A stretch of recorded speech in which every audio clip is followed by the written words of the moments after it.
Quem acordamos às 5h30 da manhã pra assistir todos os episódios de Black Mirror e poder gravar esse vídeo? Inicialmente eu tinha pensado em fazer um vídeo sobre cada um dos 3 episódios que foram lançados na 5ª temporada de Black Mirror. Mas enquanto eu assistia aos episódios, eu pensei que talvez fizesse mais sentido se eu gravasse um vídeo só, falando sobre cada um desses episódios, e no final fazendo uma análise geral, traçando um panorama completo sobre essa temporada. Então, se você chegou até aqui e só assistiu a algum dos episódios, ou ainda não assistiu nenhum dos episódios e tá procurando uma review, uma crítica sem spoilers, a gente vai organizar esse vídeo da seguinte maneira. Nos comentários eu vou deixar o minuto exato que você precisa clicar pra ir em cada um desses momentos que eu acabei de descrever. Então a gente vai falar primeiro do episódio Striking Vipers, em seguida do episódio Smithereens, num terceiro momento sobre o episódio Rachel, Jack and Ashley O, e por fim eu vou fazer essa análise geral, essa crítica geral, e eu prometo que eu vou deixar o mais sem spoilers possível. Striking Vipers foi gravado no Brasil. O episódio é protagonizado pelo Anthony Mackie, que é o novo Capitão América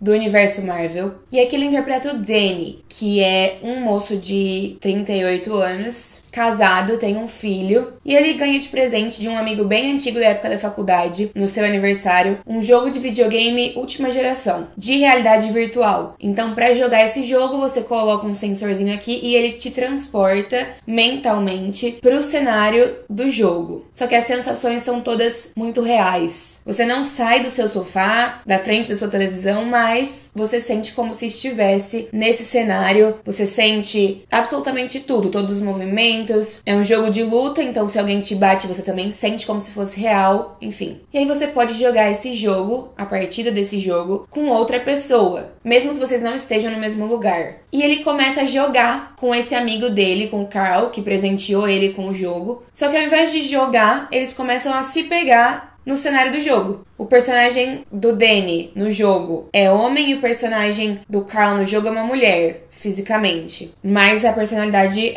né, é dos dois. E eles começam a se pegar e a transar toda vez que eles se encontram dentro do jogo. Eu tenho alguns comentários sobre esse episódio. Primeiro, teve uma cena, e isso não é uma crítica nem uma polêmica, é literalmente só um comentário. Teve uma cena que eles estão conversando dentro do jogo mesmo, né? E aí o Danny pergunta pro Carl, como é que é? Tipo, como que você se sente no corpo de uma mulher enquanto a gente transa, né? E ele responde, é mais satisfying, o que foi traduzido pra satisfatório, mas é bem no sentido de estar satisfeito com o sexo, que ele quis dizer. E eu fiquei pensando, putz, esse episódio foi escrito por um homem. Enfim, basicamente na minha cabeça, a história desse episódio gira em torno de uma coisa que acontece corriqueiramente com milhares de casais, só que de um jeito mais perturbador, de um jeito tecnológico. A partir do momento que eles começam a se relacionar no videogame, o Danny deixa de reparar muito na mulher dele, tá sempre cansado pra transar com a mulher dele. Ela percebe isso é um problema no relacionamento deles. E eu fiquei pensando assim, qual é a diferença? Tava num jogo, mas isso acontece com milhares de casais. O homem encontra uma amante ou um amante, dependendo da situação, e começa a deixar o seu parceiro ou sua parceira de lado. Isso acontece com mulher também, né? E aí tem uma hora que o Carl fala pro Danny, isso não é traição, é como se fosse pornô. Exceto que não é, né? Você tá ali sentindo uma outra pessoa, fazendo tudo que dá pra fazer com essa outra pessoa. Então quais são os limites do que é traição ou não, sabe? Se isso existisse de fato e a pessoa com a qual eu me relacionasse começasse a ficar com outra pessoa dentro do jogo, pra mim isso seria traição de qualquer forma. E aí pra mim o que é mais perturbador dessa história toda é que o Carl em determinado momento diz pro Danny que nada, nenhum outro sexo, nenhuma outra tentativa de relação sexual que ele teve se compara ao que os dois tiveram. Ou seja, é perturbador pensar que o sexo virtual nesse cenário pode ser melhor, tá sendo melhor do que o sexo de verdade. Acho que talvez essa seja uma das principais reflexões sobre a tecnologia, assim, desse episódio. Porque aqui é uma realidade virtual, realidade aumentada. Eu não tenho muita bagagem pra definir e separar os conceitos, mas enfim. Mas hoje em dia, as pessoas trocam nudes o tempo todo, as pessoas, entre aspas, transam via celular. Tipo, com palavras, cada um na sua. E às vezes não vivem tanto essa dinâmica de sexualidade a dois. Não sei, foi o que eu fiquei pensando com todo esse plot. Outra coisa, tem uma crítica bem sutil durante o episódio. Todas as vezes que aparece a moça com a qual o Carl tem uma relação, a gente não sabe se é um namoro sério, se é só uma coisa casual. Toda vez que ela aparece, os dois estão conversando, ou os dois estão transando, ou os dois... Enfim, qualquer situação. Ela sempre tá no celular. Tipo, ela termina de transar, vai pro celular. Ou ele fala alguma coisa, ela pega o celular. É uma crítica sutil à geração smartphone, né? Que a gente chama às vezes. A gente faz muito isso no dia a dia. Tipo, tem uma pesquisa que diz que, sei lá, não sei quantos %, mas é uma porcentagem altíssima de jovens de 18 a, sei lá, 25 anos, por aí, nessa faixa etária, sempre checam o celular depois do sexo. Enfim, o que mais me impressionou nesse episódio, o que eu mais gostei desse episódio, e pode ser controverso para algumas pessoas, tem gente que vai gostar, tem gente que não vai, é a resolução final. Então os dois, o Carl e o Danny, eles testam na vida real, eles ficam na vida real, tipo, dão um beijo, pra saber se eles têm sentimentos, atração um pelo outro fora do jogo. E eles descobrem que não. Que o negócio é só virtual mesmo quando eles estão em personagens. E aí o Danny com a esposa, a Theo, eles encontram uma solução moderna para o problema. Eles combinam que todo dia, acho que é 14 de julho, todo ano, uma vez ao ano, o Danny pode usar o videogame pra se encontrar e transar com a Roxette, que é o nome da personagem do Carl no videogame, enquanto nesse mesmo dia a Theo, que é a esposa, pode sair com algum outro homem. É uma reflexão sobre relacionamentos modernos e sobre como as coisas, quando elas são conversadas e combinadas, podem funcionar. Cada um sabe os limites dos seus relacionamentos e se você é honesto com o seu parceiro, vocês conseguem encontrar soluções juntos se vocês estiverem dispostos. É livre. Mas também achei que é um insight, uma leve crítica à monogamia, né? Hoje em dia rolam muitas discussões sobre poliamor, sobre os desafios e os problemas da monogamia. E tem muita gente que realmente defende que o ser humano não é monogâmico. Eu não sei se eu teria essa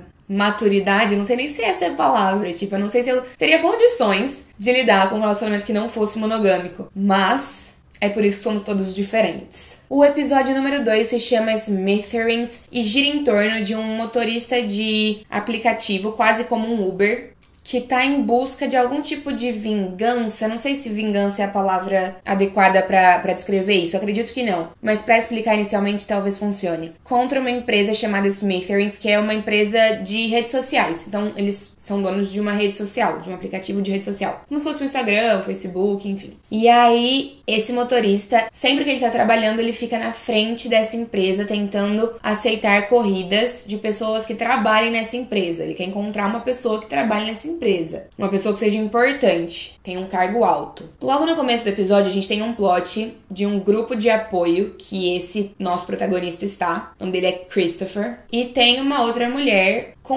compartilhando com o grupo qual é o sofrimento dela. Ela fala que perdeu a filha, que a filha decidiu tirar a própria vida e ela tenta entender por que isso aconteceu. Esse plot, apesar dele não ser um dos principais plots da história, ele serve pra ambientar a gente na situação, pra colocar a gente dentro da premissa, sem entregar de uma vez o plot twist. Então a gente sabe que o Christopher, nosso protagonista, também perdeu alguém. Se ele tá nesse grupo de apoio é porque ele também perdeu alguém importante pra ele. E que, né, obviamente, essa perda ela tá relacionada com a vingança que ele tá tentando obter, com a obsessão que ele tem com essa empresa de tecnologia. E aí o Christopher, ele sequestra um estagiário da Smithereens, pensando que é uma pessoa de cargo importante, porque ele tá bem vestido, com terno, enfim, mas ele é só um estagiário. E aí ele diz que pra soltar o estagiário, ele precisa conversar no telefone com o Billy Bowner, que é o dono, o criador desse aplicativo, dessa empresa. Inicialmente eu pensei, nossa, acho que esse Billy talvez tenha provocado o acidente que matou a noiva do Christopher, que a gente descobre mais pra frente que é ela a pessoa que o Christopher perdeu. Achei que tinha uma coisa a ver nesse sentido. Mas aí a reviravolta da história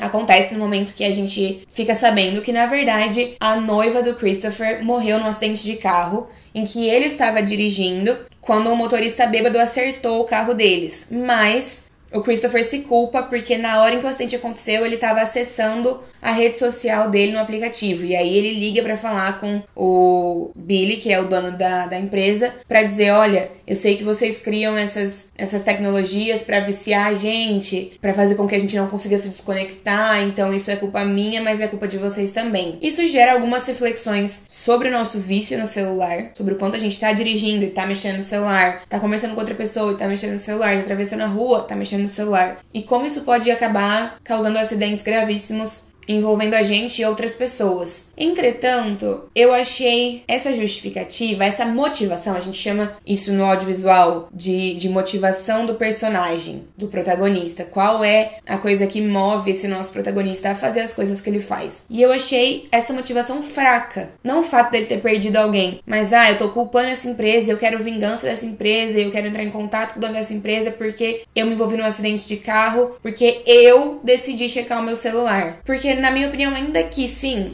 o celular é viciante, a gente não consegue largar, a gente passa horas por dia mexendo no celular, a escolha ainda assim é nossa. Não é um vício, pelo menos não na maioria dos casos, que anula as nossas escolhas. Novamente, o que mais me surpreende nesse episódio é o final. Depois que o Christopher consegue conversar com o Billy, ele tenta se matar, o estagiário tenta impedir ele de se matar e a polícia dá um tiro, dispara um tiro em direção ao carro em que eles estão e fica subentendido que a polícia acertou o Christopher e que ele morreu. E aí as pessoas que estão acompanhando o que tá acontecendo no celular, na internet, elas recebem a notícia, não mostra pra gente qual é a notícia que elas recebem, mas fica subentendido que é uma notícia de finalização desse caso, dessa tragédia que tava movendo as redes sociais nas últimas horas. E as pessoas simplesmente começam a voltar aos seus afazeres diários. Tipo, elas leem o negócio aqui, beleza, vou continuar a minha vida. E pra mim isso é o mais legal desse episódio, porque eu fiquei pensando, é muito isso que a gente faz. A gente faz isso e não é na maldade, eu nem sei explicar. A gente acompanha as tragédias via internet, a gente lê sobre atentados, a gente lê sobre acidentes, a gente lê sobre desastres que acontecem ao redor do mundo e a gente tá lendo aqui, beleza, é muito triste, mas aí a gente vira pro lado e esquece que essas coisas aconteceram muito rápido.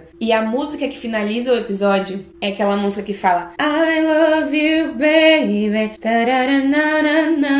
love you, baby, que é uma música que não tem nada a ver com uma coisa trágica, uma coisa pesada, uma coisa triste. Ela é uma música bonitinha, feliz ali pra gente ouvir. E aí quando essa música começa a tocar e as pessoas começam a voltar para suas vidas normais, eu só conseguia pensar, é muito isso, a gente tá aqui ouvindo, sei lá, Bonde da Gaiola enquanto a gente vê um atentado lá em Paris. Terceiro e último episódio, Rachel, Jack and Ashley O. É o episódio com a Miley Cyrus. Nele, a Miley interpreta a Ashley O, que é uma super popstar, teen, bem estilo Hannah Montana, que acho que a comparação faz mais sentido. A gente tem também duas irmãs, a Rachel e a Jack, que perderam a mãe, elas moram só com o pai. No começo do episódio, eu comecei a dar uma refletida, que é uma coisa que eu sempre tento fazer quando eu tô vendo Black Mirror. E eu pensei, a gente tem dois lados de uma moeda que parece diferente, mas é a mesma moeda. Então a gente tem uma sensação do pop famosíssima, cheia de fãs, que tá sofrendo, que não tá feliz, que não tá contente com o lugar que ela tá, com o tipo de música que ela tá fazendo, enfim. E a gente tem duas adolescentes que se sentem da mesma forma, tristes, sofrendo,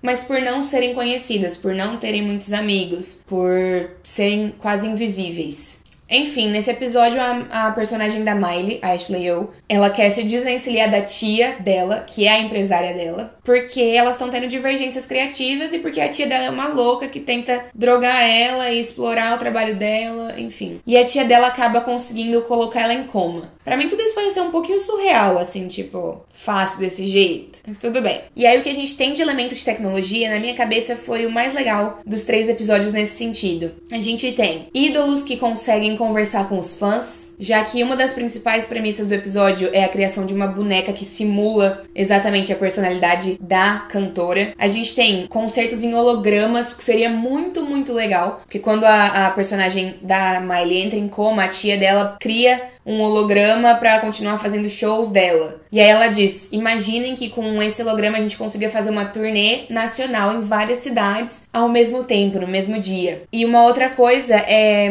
novas maneiras de fazer música, né? Porque a partir do momento em que a Ashley O entra em coma, o médico, a tia dela e outras pessoas envolvidas com todo o esquema começam a tirar melodias e letras a partir de uma sinapse cerebral, tipo aparelhos que leem o cérebro e conseguem compor músicas. Entretanto, esse episódio inteiro ele é muito mais cômico, engraçado, com humor, do que profundo, do que dramático. E aí eu fiquei pensando, putz, esse é o meu episódio favorito dessa temporada, foi o que eu mais gostei de assistir. Talvez seja um pouco suspeito porque tem a Miley, talvez, mas não foi só isso. Dentre as propostas, essa foi a que mais me chamou a atenção. Só que a história me parece uma sinopse de filme do Disney Channel, desenvolvida com muito mais qualidade, atenção aos detalhes, elementos técnicos melhor executados, mas ainda assim uma sinopse de um filme que poderia passar no Disney Channel. Acho que uma outra coisa legal de mencionar é o trabalho da Miley. Fazia um tempo já que a gente não via ela na atuação. Ela tá incrível nesse episódio de verdade, assim, ela tá bem boa, ela cumpre o que a personagem exige. Obviamente é impossível deixar de fazer um paralelo com a trajetória dela de Hannah Montana pra Miley Cyrus, a cantora que não é uma cantora da Disney, que veio do Can't Be Tamed, que foi o primeiro álbum que ela lançou pós Hannah Montana, e segue até hoje. Ela acabou de lançar o EP She's Coming, então se você quiser inclusive assistir a minha review sobre esse EP, pode clicar aqui em cima. Aproveita também para assistir todos os covers que eu gravei das músicas do EP. E esse paralelo, ele é muito interessante de pensar, de fazer. De forma geral, como eu havia prometido, tem algumas coisas pra falar sobre essa temporada. Eu tava muito ansiosa. Fazia muito tempo que Black Mirror não lançava episódios. A gente teve o Bandersnatch, que foi um filme interativo, que apesar da tecnologia ser bastante diferente e interessante, não me conquistou tanto. E eu sou real fã de Black Mirror, desde as primeiras temporadas, quando ainda nem era da Netflix. E essa temporada veio com episódios mais leves, menos trágicos e, consequentemente, menos reflexivos. Pra mim, a minha coisa favorita de Black Mirror sempre foi exatamente as reflexões que os episódios me geravam. E é óbvio que algumas reflexões aconteceram, mas não foram reflexões tão profundas, não foram reflexões tão impressionantes.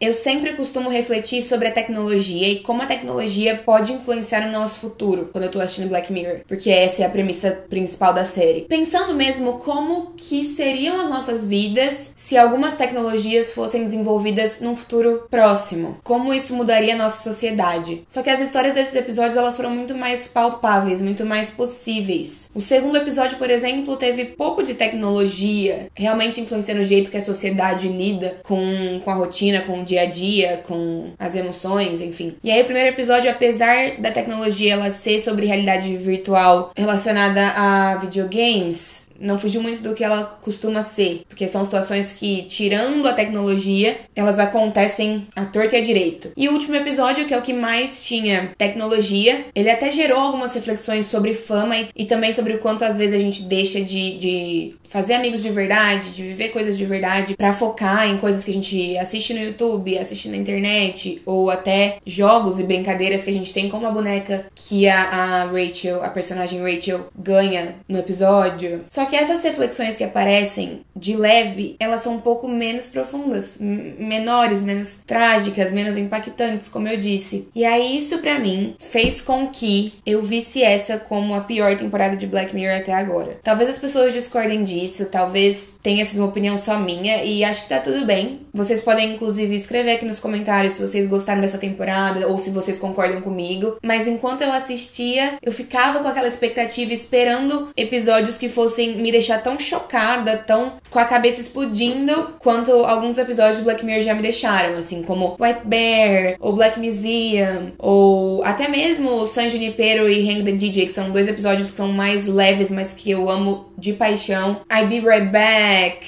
The Entire History of You, o Nosedive, que são episódios que aparecem sem dúvidas na minha lista de favoritos de Black Mirror. Exatamente por isso, porque mexem muito com o meu psicológico e me deixam assim, tipo, meu Deus, o que é que a gente pode se tornar? E essa temporada não me deixou da mesma forma. Produção técnica impecável, atores entregando atuações muito bem feitas. Sim, sem dúvidas. Eu tô falando mesmo de história, que já é uma coisa que tem me deixado um pouquinho com o pé atrás desde o lançamento de Bandersnatch, que Eu disse isso não sei se eu disse aqui no YouTube nos vídeos que eu gravei, mas eu conversei com algumas pessoas, assim. A ferramenta tecnológica de poder de decisão era muito legal? Sim. Mas a história tinha um conteúdo denso, um conteúdo profundo, uma coisa mega reflexiva? Não. E eu sou muito... Tudo que eu faço é voltado para contar histórias, né? Eu gosto de como as histórias são contadas, eu gosto de como histórias são construídas, e isso pra mim costuma ser um problema. Em séries, em filmes, em músicas, qualquer coisa ligada a entretenimento, se você me conta uma história bem contada, eu fico feliz, e se você não me conta uma história tão interessante assim, eu fico desapontada. Eu acho que tem duas coisas importantes sobre entretenimento,